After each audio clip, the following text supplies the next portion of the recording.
Okay, this is a cool scenario, I think. It's French and British empires versus the rest of the world. So this is obviously the empires at their peak.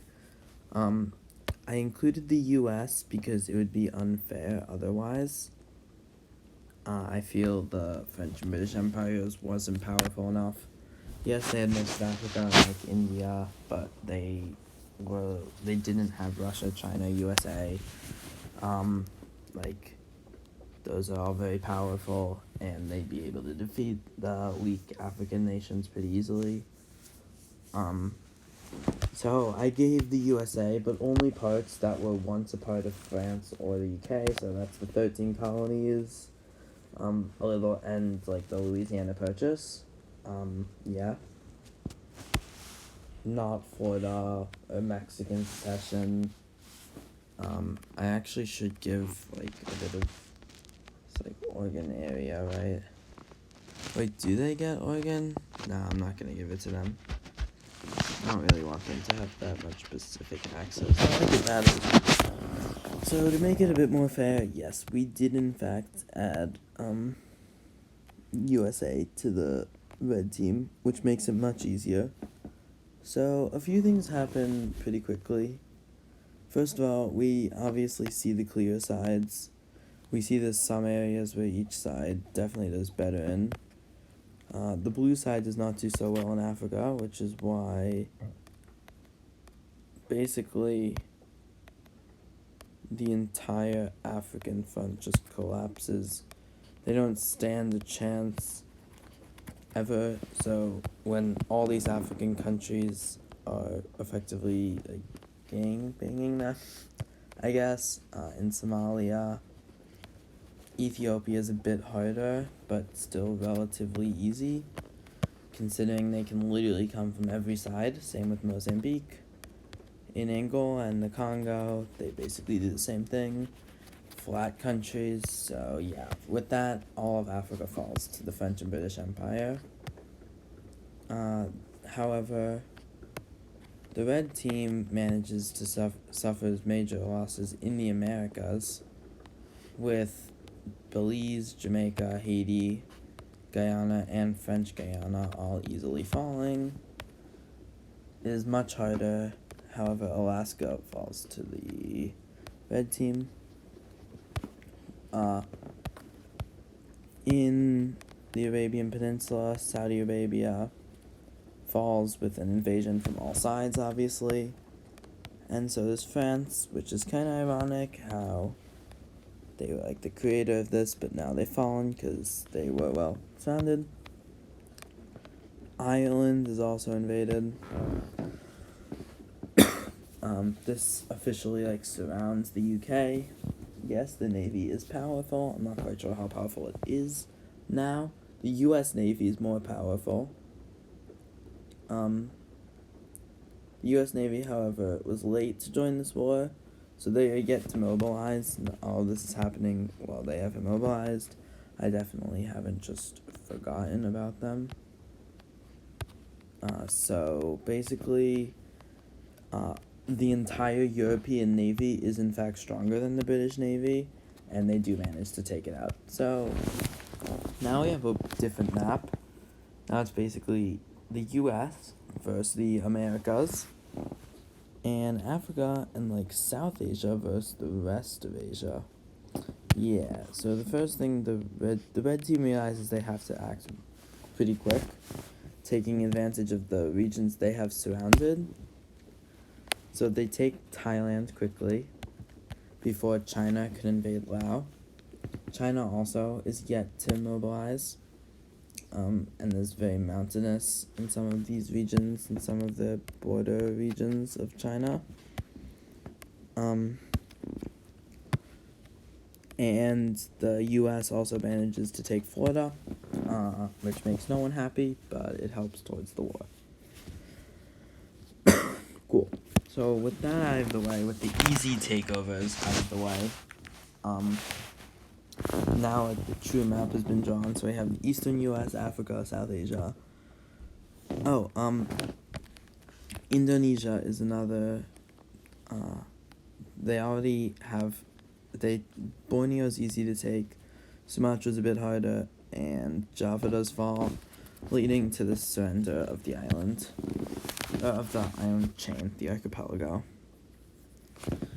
So yeah, now is the much better war that we actually have. If the sides were how I put it in the beginning, the war probably would end up looking like this. I don't think that's too unrealistic with all the surrounded places. So to begin, we have a Middle Eastern, we have an invasion of Iran and Afghanistan. So forces from Iraq push up into Iran, they take Tehran, but and Pakistani forces push into Afghanistan as well as Indian forces. These forces manage to meet up and Iran falls. So now all of Asia is cut off from the Indian Ocean, and they're basically cut off. The Caucasus region is taken, cutting off Russia from Turkey, which is, kind of big. However, the blue team and the red team manages to make one more offensive, which is the capturing of Nepal and Bhutan. And they also manage to land on all these Caribbean islands and take all of them. Most of them are already British. They're already on the red team, like the Bahamas and most of them. And that blockades South America, the Central American states from Europe, which is pretty big, but yeah, now the Caribbean. So that was it for the red offensive, the red offensive. Now the blue team decides to do the same. China decides to unleash their anger on Vietnam and Thailand, and to kind of just take it. Yeah, it's not the first time that's happened. As well as Myanmar falls to the Chinese. China's going to prove to be a very powerful force in this, and one you don't want to mess with. Blue also manages to push up into Alberta and northern Canada. So they take, not Alberta, that's British Columbia. They take British Columbia as well as northern Canada. However, the south, where obviously most of the people live, does not get invaded. There's a weird move, but it ends up connecting the America. Oh, they also cut Alaska off, causing the state and area to fall.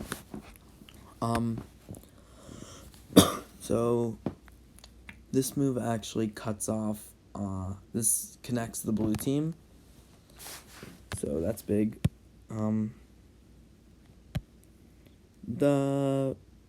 Both teams, there's a few islands here. There's Bermuda right there, which is controlled by the red team. These are actually important, as these could be naval bases, but then all these are controlled by the blue team. So the blue team does control, they do have a naval link, and the Americas is in fact cut off by sea. Forces, however, now the red team forces manage to push up into Central Asia. They take all the stand countries except Kazakhstan, which manages to hold back, and they decide not to invade as it's big and sparse and blah blah blah. Cool. They don't want Russia or Turkey to be able to take back to re-establish their connection, so they make it thicker. They invade into Turkey.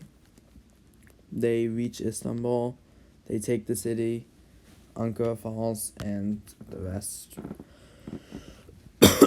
Ankara falls, causing the rest of the, causing the rest of the country to fall. So now with a foothold on the European continent, and it looking like they're about to approach the West. It's not looking great. So troops, mainly from like India, Pakistan, push up into Romania, Bulgaria, Moldova, Ukraine, Belarus. They basically spearhead up to the that sea, and they manage. It actually goes successfully, cutting off Europe. Well, not really, because they still have the Nordics. But now they don't, because they just launched a naval invasion, and it worked. And now Finland, Sweden, and Norway have all surrendered to the blue team. To the red team. This is obviously a huge deal for these countries. Yeah, that's big. I have foot cramp. Are you serious? What am I saying? Ow. So now we have the red team. They just had a madly successful, oh my god, why is everything, they just basically had a super successful, what's it called? They just had a super successful attack into, Russia, so that's good for them. Not into Russia, into Eastern Europe, so that's good. And it's looking like they have a good chance of winning. With Western Europe cut off.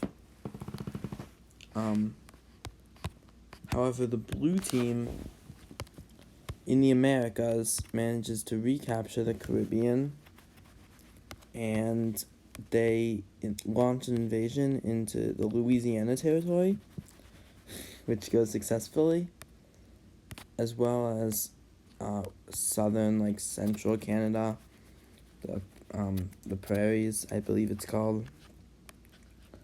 They eventually do take Quebec. However, southern Ontario and Toronto and that area is left untouched as of yet. Because many blue troops obviously aren't in Europe, another Central Europe now falls. Poland, this area, all falls. Is this realistic? No, but I don't really care. However, while that's happening, the forces in the Americas finally managed to wipe out the U.S. Is this realistic? No. Can the Americas take on the U.S.? Maybe, but I don't know. They do eventually manage to take it. Chicago falls, followed by Toronto, until eventually New York and D.C. fall. And now with the Americas wiped out, it's a huge race against time. The red team has to be quick. They have to take out Europe before the blue team can reinforce the region. Yeah. So basically the red team knows this, and they launch a huge invasion into Germany and Italy and all of Western Europe.